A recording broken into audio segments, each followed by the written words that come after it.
Okay, you guys, what is up? The King of Lightning is here today to do Toriko Chapter 206 review. Now, I apologize for not posting this review yesterday, and the reason why was because I got caught up with the presidential debate between Mitt Romney and President Obama, which aired around 9 o'clock. So, I got kind of, I lost time while watching the debate. I lost track of time. And plus, I had work to do, so, I do apologize for not posting this review yesterday. However, it is here today. Toriko Segai. Yo, this week's chapter of Toriko is simply put a great chapter of Toriko. From a storytelling standpoint, it is a great chapter of Toriko. The reason why is very simple. Because we are adding a whole new element to the combat. Well, I'm not going to say combat only, because I can see this, form.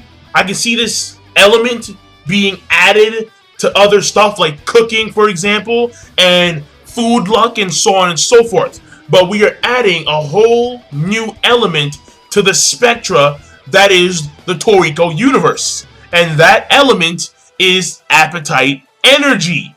And I was like, oh fuck, they're pulling the Dragon Ball Z shit. We're pulling the goddamn key. It's like, fuck. But it's awesome. I don't care. Well, actually, it's very similar to that of Ki in Dragon Ball Z and in the other series. But at the same time, it has a more fire-based type of structure to it. Like when we see them actually use, like when we see them complete the appetite sphere, like it's like kind of on fire and shit. So, but basically, the reason why it's a great chapter is because we're adding a whole new element to the spectra of the Toriko universe. And what's cool here is that in this chapter, even though the fact that we're seeing appetite energy, that makes it a great chapter by itself. But the thing here is that we're seeing Terry, Kiss, and Quin go in. And I want to say it here in this review. I apologize to all of the King Crow species. I am sorry. I, in a past review, stated that Kiss was shitty. I was wrong. I was so fucking wrong. Kiss is not shitty. The King Crow species is not shitty. They are fucking beastly. Holy dude. One of the best things I've seen in this chapter, one of the best things, period, in this chapter, was when there's a narration. And by the way, props to Toriko, because unlike the other big three, Naruto, Bleach, and One Piece, Toriko has narration. And in my opinion, narration is a key point of storytelling. But we see narration, and the narrator is telling us that at this point in time, after Terry, Quin, and Kiss deliver their damage to the Four Beasts has like a flashback, or he recalls his times when he's fought the ancestors of these these three species: the Battle Wolf, the King Crows, and the Mother Snakes. And we're seeing the Battle Wolf. Okay, the Battle Wolf looks fucking vicious. I mean, it looked fucking like vicious. It was like Jesus. Like, I mean, it wasn't as big as it was right on the size of the Four Beasts. So meaning that when Terry grows up, Terry is gonna be able to like trample over skyscrapers and shit, which is insane. But then we see the King Crow. I'm like, what the fuck? It's bigger than the Battle Wolf. Like, whoa! It's bigger than the fucking Battle Wolf! I mean, it's like right here. I was like, damn, that's a big crow. That's a big fucking crow. Huge. And then, oh my god. And then we see the Mother Snake. Like, I mean, yo. Like, I would never want to fuck with a Mother Snake, ever. Mother Snakes are looking top tier. top tier in the New World, man. Holy fuck! I was like, damn, that's a big fucking snake, son. That's a, and we couldn't even see the entire fucking body. I mean, it was just, it was huge. It's a big ass fucking snake. So when Quin, Kiss, and Terry, when they get older and shit, as the series progresses, because I can see Toriko going on for at least 600, 800 chapters, at least. But Quin is gonna be fierce.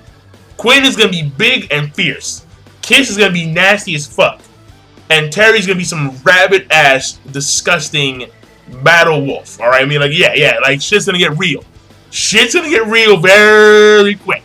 So, with that being said, this chapter overall, great chapter. Oh yeah, and then the last scene, yeah, the last scene was that was awesome, because the last scene, what happens here is that we see the kings, they have completed their sphere, and as the four beasts, because the four beasts takes down Quin, Terry, and Kiss, all right, it literally crushes Terry, like literally crushes the shit out of Terry, and then Kiss dives in there. The four beasts opens his mouth, and like a stream of like poisonous, I don't know what the fuck they were, like these weird flesh spikes, just pierced Terry, just completely pierced Terry. Kiss, mid-flight. And then there was Quin. The four beasts decides to like pummel Quin, and then grab Quin and try and rip her apart. So, yeah, they got her back. They got her pretty fucking bad. And then we see Toriko, Zebra, Coco, and fucking Sunny. This shit's set up, and they're like, let's have a versus. Let's have your appetite against our appetite. And the winner is the true predator. And the four beasts goes in there. Mouth open, half cocked. And all of a sudden it pauses. It just stops. And then we get like a bird's eye view. The four beasts shrunk, and it's on a plate. And this shit was awesome. The visuals are so nice, dude. You see the intimidation forms of Coco, Toriko, Zebra, and Sunny, all in white suits with forks, knives, and bibs. And they're about to chow down on the four beasts. I was like, oh shit, that's a statement. That's a fucking statement. And then this huge explosion. And all you see in the middle of the explosion are the words, O Shoku Banzan, which is Dinner of Kings. And there is the end of the chapter. The chapter in of itself is a pretty quick read, but it's just awesome. It's just fucking awesome. Because, again, the whole entire appetite energy thing, which, by the way, at the beginning of the chapter, we see a flashback of President Ichirayu, and then he's explaining how the appetite energy is only used by the strongest predators. And what happens here is that it says right here that only the strongest predators that stand at the top of the food chain can use this, can send this pure cellular energy from their germate cells to the outside of their bodies, and thus condense it in like a sphere or like fire as beams. And like we see a photo of Mount Turtle, and apparently Mount Turtle's beams, when he was firing those shits, were appetite energy. So it's like, oh shit, like this motherfucking Mount Turtle took out an entire army by himself with one beam, bro. Awesome. And then what happens here is that it says here that this mighty energy, which can mow down any kinds of ingredients, cannot be brought out with ordinary appetite. and then meaning that like they need actually like they need like really want to eat your ass. In fact, at some point during the chapter, we see that they're making the energy sphere, or at least they're trying to, but it's only like a puff of smoke and shit. And then Zebra's like, your appetite's not strong enough. And then they're all sweating and shit. And then Toriko is like, we need more appetite.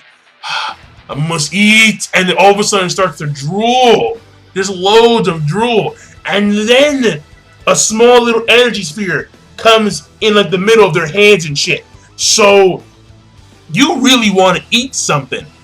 If you really want to eat something, then you can release energy from your gourmet cells and create this appetite energy. So I mean, honest to God, like it's very cool. Like that to me, this opens a whole new spectra of techniques that Coco, Zebra, Sunny, and Toriko can learn. A whole new spectra. Instead, now Toriko may be able to combine. I mean, later on in the gourmet world, he may be able to combine appetite energy with his Kugi punches. Like who fucking knows? Like the shit just opened a whole new range of shit, man. So I like that. I really fucking like that. We may see Zebra increase his sound waves by using appetite energy in some way, shape, and form. So I mean, like, you gotta love the way the author has broadened the spectra of the combat scale of the Toriko series, as well as other things such as food honor and food immersion and food luck and all this shit. I mean, you would think that you could only go so far with the series based on food, but my fucking God, this guy's going pretty goddamn far. He's going really fucking far. So that being said, this shit was awesome. This shit was fucking awesome. I mean, fucking awesome. Awesome. All right. And I'll see you guys later.